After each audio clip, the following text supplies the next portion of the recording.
Question number 1 आपकी screen के सामने घनत्व का मात्रक है। क्या पूछा आपसे? घनत्व का मात्रक है। तो हम सभी जानते हैं कि घनत्व बराबर क्या होता है? द्रव्यमान बटा आयतन। हमें हर क्वेश्चन का रीजन कारण है। तो द्रव्यमान का मात्रक क्या होता है? किलोग्राम। और आयतन क्या होता है? Metre cube. तो इसका फॉर्मूला क्या बन जाएगा? केजी मीटर की पावर -3। अगर ऊपर लोगे तो क्वेश्चन नंबर 1 का राइट आंसर क्या हो जाएगा? ए केजी मीटर की पावर -3। अगला 2.005 में कितने सार्थक अंक है? तो सार्थक अंक का एक नियम है कि अशून्य अंकों के बीच में अगर शून्य आता है तो वो भी काउंट होता है। तो कुल कितने अंक हो गए? 1 2 3 4। तो इस संख्या का सार्थक अंक कितना हो गया? 4 हो गया है। क्वेश्चन नंबर 2, ये आपका अपना चैनल है। अभी तक अगर आपने इसको सब्सक्राइब नहीं किया तो ज़रूर सब्सक्राइब कर दें, जिससे आने वाले दिनों में और भी महत्वपूर्ण वीडियो और नोटिफिकेशन आपको प्राप्त हो सके। और वीडियो को ज़्यादा से ज़्यादा अपने सभी साथियों को शेयर करें, जिससे वो भी स्टडी कर सकें। क्वेश्चन नंबर 3, 1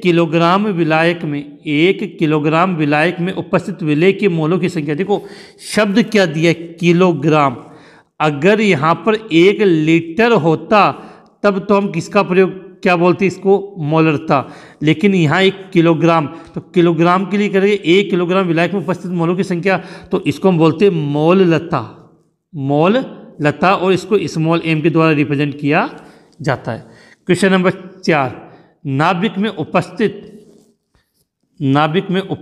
क्वेश्चन नंबर 4 और 5 आपके सामने कि नाभिक में उपस्थित प्रोटॉन और न्यूट्रॉन की संख्या का योग कहलाता है। तो आप सभी जानते हो कि द्रव्यमान संख्या A बराबर क्या होता है? Proton plus neutron. तो प्रोटॉन प्लस न्यूट्रॉन को योग क्या कहलाता है? द्रव्यमान संख्या। और द्रव्यमान संख्या को हम किससे रिप्रेजेंट करते हैं? A से रिप्रेजेंट करते हैं। क्वेश्चन नंबर 5, 1865 में अष्टक का नियम किस रसायनज्ञ ने विकसित किया? तो अगर आपको याद हो तो आवर्त सारणी के लिए अलेक्जेंडर न्यूलैंड ने ये अष्टक का नियम दिया था। क्वेश्चन नंबर 5 का राइट आंसर अलेक्जेंडर न्यूलैंड। इसके अनुसार प्रत्येक 8वें तत्व के गुण अपने पहले वाले तत्व के गुणधर्म से मिलते हैं। क्वेश्चन नंबर 6 आपके सामने, अक्रिय गैसों को आवर्त सारणी में कौन सा वर्ग दिया है? तो कौन से सबसे लास्ट में आता है? और आवर्त सारणी में वर्ग कितने होते हैं? 18वां। तो अक्रिय गैसों को कौन से वर्ग में रखा गया है? 18वें वर्ग में रखा गया। तो इसका राइट आंसर क्या हो जाएगा? 18।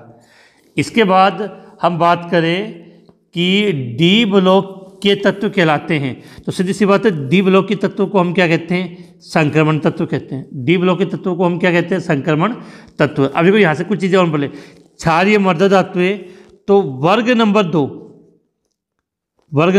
2 को हम बोलते हैं क्षारीय मृदा धातुएं। चलो क्षार धातुओं की बात करते तो वर्ग नंबर 1 क्षारीय मृदा धातुएं, वर्ग नंबर 2 को लेंथेनाइट श्रेणी 4F को और एक्टिनाइट श्रेणी 5F को कहा जाता है। इसके बाद जल के अणु में आबंध कोण कितना होता है? तो देखो जो H2O होता है उसमें संकरण sp3 होता है, और sp3 का अकॉर्डिंग इसमें बंध कोण 109 डिग्री 28 मिनट होना चाहिए। लेकिन जल के अणु में 2 लोन पेयर होते हैं, और इसके आकृति इस प्रकार से होती है, एक H दूसरा H, एक लोन पेयर और ये दूसरा लोन पेयर। लोन पेयर होने के कारण इसका बंध कोण कम हो जाता है, और वो हो जाता है 104 डिग्री 5 मिनट। तो जल के अणु में आबंध कोण कितना होता है? 104 डिग्री 5 मिनट। अब देखो N2, ये N2 है, CO कार्बन मोनोऑक्साइड और नाइट्रोजन ऑक्साइड में आबंध कोटि होती है। तो बड़ा N2 नाइट्रोजन में अगर आपको पता हो तो बंध क्या होता है? N ट्रिपल बॉन्ड N होता है। तो नाइट्रोजन की आबंध कोटि कितनी होती है? 3 होती है। तो क्वेश्चन नंबर 1 से लेकर 9 तक के सभी क्वेश्चन मुझे उम्मीद है आपको इजीली समझ में आ गए होंगे। ये आपका अपना चैनल, इसको लाइक शेयर और सब्सक्राइब करना ना भूलें। वीडियो के लिंक में एक व्हाट्सएप ग्रुप का लिंक दिया है, आप उसको ज्वाइन कर लेना, जिससे व्हाट्सएप के माध्यम से आप मुझसे कनेक्ट हो सके, और जितने भी नोट्स है वीडियो वो व्हाट्सएप ग्रुप के माध्यम से आपको पहुँचाया जा सके। इसके बाद हम नेक्स्ट क्वेश्चन की तरफ आगे बढ़ते हैं। क्वेश्चन नंबर 10 कि लिथियम मतलब Li का आपको क्या देना है? इलेक्ट्रॉनिक विन्यास। तो लिथियम का इलेक्ट्रॉनिक विन्यास क्या होता है? 1, यहाँ लिखता हूँ 1s2, जो लिथियम का परमाणु क्रमांक होता है 3, तो 1s2 और 2s1 है। तो देखो इसमें लिखा 1s2 1s1, तो इसका राइट आंसर ये हो जाएगा। अब अगला MgOH होल ट्वाइस, नाम होता है मैग्नीशियम हाइड्रोक्साइड की जलीय, तो निलंबन नहीं, गलती से मिसप्रिंट है, क्या लिखा हुआ है विलियन। तो MgOH होल ट्वाइस के जलीय विलियन को हम क्या बोलते हैं, तो आप सभी जानते हो मिल्क ऑफ मैग्नीशिया, क्या कहा जाता है मिल्क ऑफ मैग्नीशिया। इसके बाद क्वेश्चन नंबर आपके सामने 12, काफ़ी अच्छा क्वेश्चन है। कैल्शियम सल्फेट का अर्ध हाइड्रेट कहलाता है। कैल्शियम सल्फेट का अर्ध हाइड्रेट, तो पहले फॉर्मूला लिखते हैं, ये कैल्शियम ये सल्फेट, और अर्ध हाइड्रेट का मतलब जल का अणु आधा, तो 1/2H2। फॉर्मूला देख कर याद है क्या होता है ये कैल्शियम सल्फेट अर्ध हाइड्रेट, इसको बोलते हैं प्लास्टर ऑफ पेरिस। अब तो ये जान गए होंगे प्लास्टर ऑफ पेरिस, और शॉर्ट में बोलते हैं POP। और आपने सुना होगा टूटी हुई हड्डियों पर प्लास्टर करने में, किसपे टूटी हुई हड्डियों पे प्लास्टर करने में हम इसका प्रयोग करते हैं। क्वेश्चन नंबर 13, आवर्त सारणी में क्षार धातुएं और क्षारीय मृदा धातुओं ब्लॉक में स्थित है। तो सीधे जानते हैं क्षार धातु का मतलब वर्ग नंबर 1 और क्षारीय मृदा धातु का मतलब वर्ग नंबर 2, और वर्ग नंबर 1 और वर्ग नंबर 2 कौन से ब्लॉक में आता है आपका S ब्लॉक में। तो आवर्त सारणी में क्षार धातुएं एवं क्षारीय मृदा धातु को S ब्लॉक में रखा गया। अगला सीरियम 58 से ल्यूटेशियम 71, बेहतर नहीं होता बेटा, ल्यूटेशियम 71 तक के बीच के तत्वों की श्रेणी, तो सीधी बात है इस श्रेणी को हम बोलते हैं लेंथेनाइड श्रेणी। क्या कहोगे इसको लेंथेनाइड श्रेणी। तो पेपर हल करने के साथ हमें काफ़ी क्वेश्चन याद भी होते, तो हमने लिखा है सीरियम 58 से ल्यूटेशियम 71 तक के बीच के तत्वों की श्रेणी को हम क्या बोलते हैं लेंथेनाइड श्रेणी कहते हैं। तो क्वेश्चन नंबर 1 से लेकर 14 तक के सब छोटे छोटे क्वेश्चन थे। अब बात करें क्वेश्चन नंबर 15, स्थिर अनुमान। ये स्थिर अनुमान नहीं होता, ये अनुपात है। बेटा क्या होता है कि बहुत बार पेपर प्रिंट में गलती हो जाती है, तो कोई बड़ी बात नहीं है। स्थिर अनुपात का नियम लिखिए। देखो शॉर्ट में समझा रहा हूँ कि इस नियम के अनुसार क्या होता है कि जब किसी यौगिक का निर्माण किसी तत्वों से होता है, तो उन तत्वों के द्रव्यमान का अनुपात सदैव समान होता है, चाहे यौगिक को किसी विधि या श्रेणी से प्राप्त किया गया। इसका आंसर आपकी स्क्रीन पे आ चुका है, जो मेरी ऑनलाइन क्लास का एक स्क्रीनशॉट मैंने यहाँ पे लगाया है, यहाँ से आप इसको नोट कर सकते हो। तो इसका स्क्रीनशॉट है, आप भी इसका स्क्रीनशॉट ले सकते हो। इसके बाद नेक्स्ट क्वेश्चन की तरफ हम आगे बढ़ते हैं। हाइजेनबर्ग का अनिश्चितता का सिद्धांत लिखिए। बेटा ये बड़े क्वेश्चन है, तो यहाँ लिखने में परेशानी होगी, तो इनका जो आंसर है वो आपको आपकी स्क्रीन पे नज़र आ जाएगा। तो हाइजेनबर्ग की अनिश्चितता का सिद्धांत क्या था, तो ये स्क्रीन पे आपके आ चुका है। इसके द्वारा हम किसी भी कण की तरंग और संवेग को एक साथ अर्थातता के साथ ज्ञापन नहीं कर सकते। अगर एक को अर्थातता के साथ ज्ञापन करेंगे तो दूसरे में त्रुटि आएगी, दूसरे को ज्ञात करेंगे तो पहले में त्रुटि आ जाएगी। फिर बात क्वेश्चन नंबर 17, आधुनिक आवर्त नियम क्या है। देखो एक तो पढ़ी थी आपने मेंडलीव की आवर्त सारणी, आधुनिक आवर्त सारणी दी किसने थी, हेनरी ने। और क्या कहा था कि तत्वों के भौतिक एवं रासायनिक गुणधर्म, यहाँ लिख दूं मैं कि तत्वों के भौतिक एवं रासायनिक गुणधर्म, तत्वों के भौतिक एवं रासायनिक गुणधर्म परमाणु क्रमांक के परमाणु संख्या के आवर्ती फलन होते हैं। आधुनिक आवर्त नियम, तत्वों के भौतिक एवं रासायनिक गुणधर्म किसके, परमाणु क्रमांक के आवर्ती फलन होते हैं। अगर मेंडलीव के लिए पूछ लिया जाता तो परमाणु द्रव्यमान आ जाता। अब देखो नाभिकीय आवरण प्रभाव या परिरक्षण प्रभाव क्या था, बड़े समझते हैं कि ये क्या आपका नाभिक है, ये कोष होते हैं अंदर वाले, और ये मान लिया बाहर वाले कोष।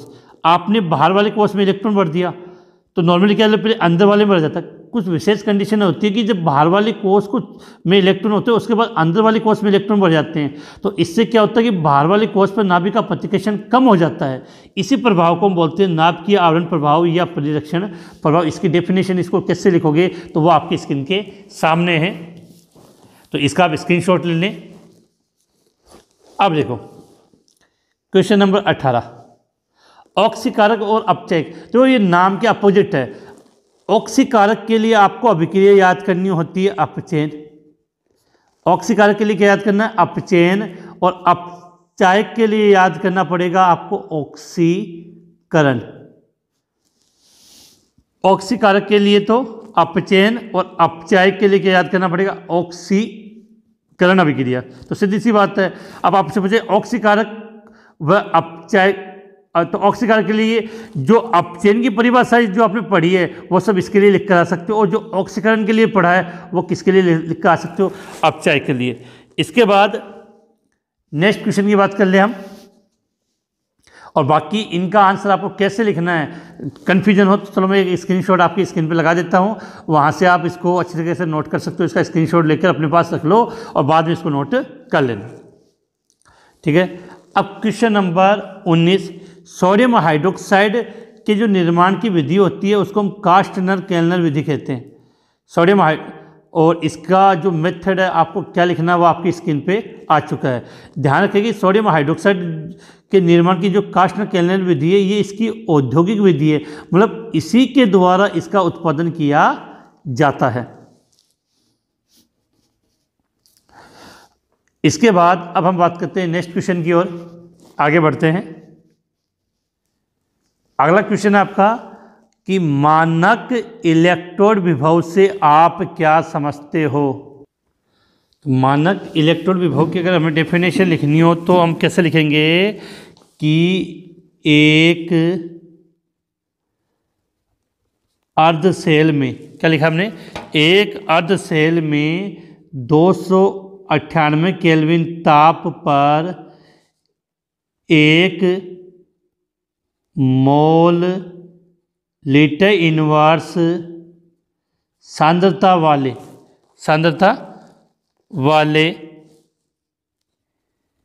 विलियन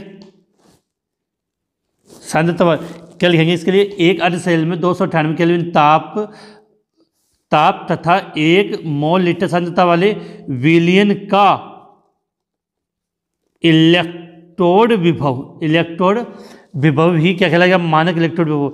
मतलब नॉर्मल जो इलेक्ट्रोड विभव होता है उस पर कौन सी कंडीशन, मानक कंडीशन, अर्थात टेम्परेचर तो 298 केल्विन ताप और सांद्रता, ठीक है, इसको आप कर सकते हो। इसके बाद हम बात कर रहे हैं अगले की बात की, जो इनमें आपको ऑक्सीकरण संख्या ज्ञात करनी है। पहला कंपाउंड है H2SO4, क्या लिखा हुआ है यहाँ पे लिख दूँ मैं, H2SO4। तो अगर सल्फर की ज्ञात करोगे तो इसकी +6 आएगी। फिर ये कंपाउंड में थोड़ा सा मिस प्रिंटिंग है, मैं यहाँ लिखता हूँ आपको समझना, Cr2O7 तो यहाँ Cr की भी निकालोगे तो आपकी +6 आएगी। और तीसरा है आपका NO3-, तो यहाँ पर इस N की ऑक्सीकरण अंक आएगा +5। अगला क्वेश्चन है डेनियल सेल का नामांकित चित्र बनाते हुए मानक इलेक्ट्रोड विभव को समझाइए। काफ़ी अच्छा क्वेश्चन है और ऐसे क्वेश्चन जरूर आपको वार्षिक एग्जाम में भी मिल सकते हैं और 12th में भी क्वेश्चन है आपके। तो इसका स्क्रीनशॉट है वो मैंने लगा दिया है, तो वहाँ से आप इसको स्क्रीनशॉट करके इसको नोट कर सकते हो आसानी से। तो उम्मीद है आपने इसका स्क्रीनशॉट ले लिया होगा। इसके बाद चैप्टर के लास्ट क्वेश्चन की बात करते हैं, क्वेश्चन नंबर 21, सर्जकता कोष इलेक्ट्रॉन युग्म प्रतिकर्षण सिद्धांत VSEPR कहते और समझाना इसको क्या है सिद्धांत। तो सबसे पहले बात तो कि सर्जकता कोष इलेक्ट्रॉन युग्म प्रतिकर्षण सिद्धांत है वो आपके सिज्विक व पॉवेल ने दिया था। किसने दिया? सर्जकता कोष इलेक्ट्रॉन युग्म प्रतिकर्षण सिद्धांत किसने दिया था? सिज्विक व पॉवेल ने।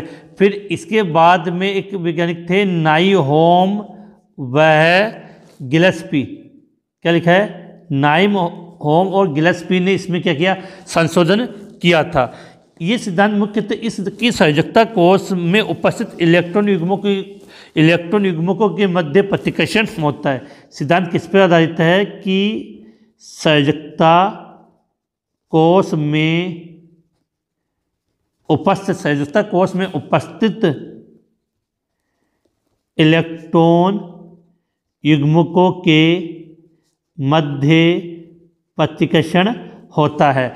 अब विशेष सिद्धांत की विशेष बात है कि ये सिद्धांत किसी अणु की आकृति के बारे में बता सकता है। और अणु की जब किसी अणु की आकृति बतानी है तो उसमें केंद्रीय परमाणु पे दो प्रकार के बंदी इलेक्ट्रॉन, दो प्रकार के युग्म होते हैं। एक तो हम बोलते हैं बंदी इलेक्ट्रॉन युग्म और एक होता है अबंदी इलेक्ट्रॉन युग्म, जिसको आप लोन पेयर करते हो। तो इन दोनों के प्रतिकर्षण के कारण, इनके आकर्षण के कारण जो आकृति बनती है उसको इस सिद्धांत के द्वारा समझाया गया। फिर NH3 की त्रिकोणीय पिरामिड संरचना को समझाइए। बेटा सीधे से समझो कि आप लिखते हो NH3, नाइट्रोजन के बाहरी कोश में इलेक्ट्रॉन होते 5, तो 3 तो हाइड्रोजन के साथ जुड़ गए तो कितने बच गए? 2, 2 का मतलब 1 लोन पेयर, तो 3 और 1 4, तो इसकी आकृति इस प्रकार से बनती है, एक H, दूसरा H और तीसरा H, और चौथा लोन पेयर को इस प्रकार से रिप्रेजेंट कर दिया जाता है। तो बिल्कुल समझ में आ गई होगी बात। अब देखो हम बात करते हैं कि अथवा में दोनों क्वेश्चन तो एक करना था, फिर भी चलो इस क्वेश्चन की भी बात करें। कक्ष के युक्ति व्यापन से आपके समझते हो, और कक्ष के युक्ति व्यापन के किन्हीं दो प्रकार से आपने देखा होगा। देखो एक तो होता है एस कक्षक जिसकी आकृति होती है गोल, पी कक्षक की आकृति क्या होती है? डंबलाकार।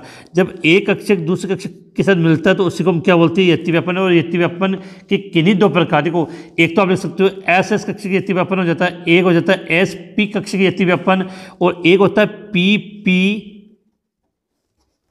अक्षीय युक्ति व्यापन, और एक होता है पी पी सम पार्श्विक अतिव्यापन। तो उम्मीद है कि ये 11th क्लास का मैंने आपको पेपर हल करवाया होगा, काफ़ी आपको इससे समझ में आया होगा और काफ़ी आपका हौसला बढ़ा होगा कि इस प्रकार का अगर हाफ ईयरली का पेपर आपकी एनुअल एग्जाम में आपकी हाफ ईयरली एग्जाम में आता है तो आप उसको अच्छी तरीके से हल कर लोगे। तो उम्मीद है कि कमेंट्स करके ज़रूर बताएं कि आपको ये वीडियो कैसा लगा, और आज की क्लास हम यहीं समाप्त करते हैं।